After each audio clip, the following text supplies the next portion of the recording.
We thank you for joining us in this sneak preview of your next lives. We hope it will give you hidden wisdom when your turn upon the stage arrives. Go if you must, stay if you will. Hail and farewell. Those generations who brought us here, we thank you for joining us in this exploration of what your lives meant. We hope what we have done this night will help bring you to peacefulness. Go if you must, stay if you will. Hail and farewell. Guardians of the watchtowers of the north, spirits of earth, we thank you for joining us this night.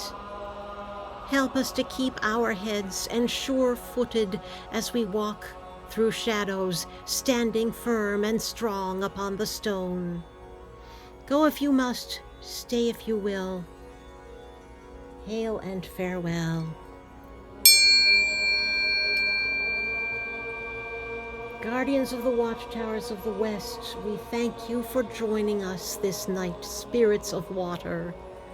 Make our minds as still as a moonlit pond, that we may float upon a current of forgiveness, gently restoring truth and bliss to our souls. Go if you must, stay if you will.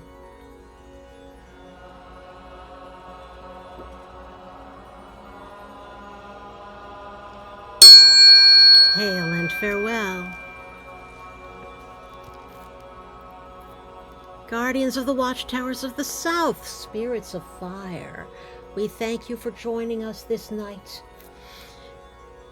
Grant us true will to know the source of our power, not driven by the past, to act it with courage, not in hate or disgust, to act in faith, not fear, nor rash impulse.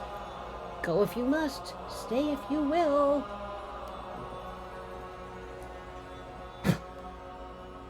Hail and farewell.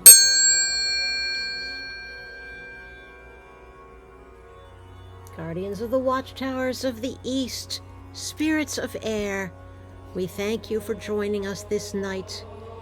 Give us discernment to scrutinize our pains, to speak with kindness and detachment, and to tell false from true, seeing clearly through the smoke of illusion. Go if you must, stay if you will. Hail and farewell.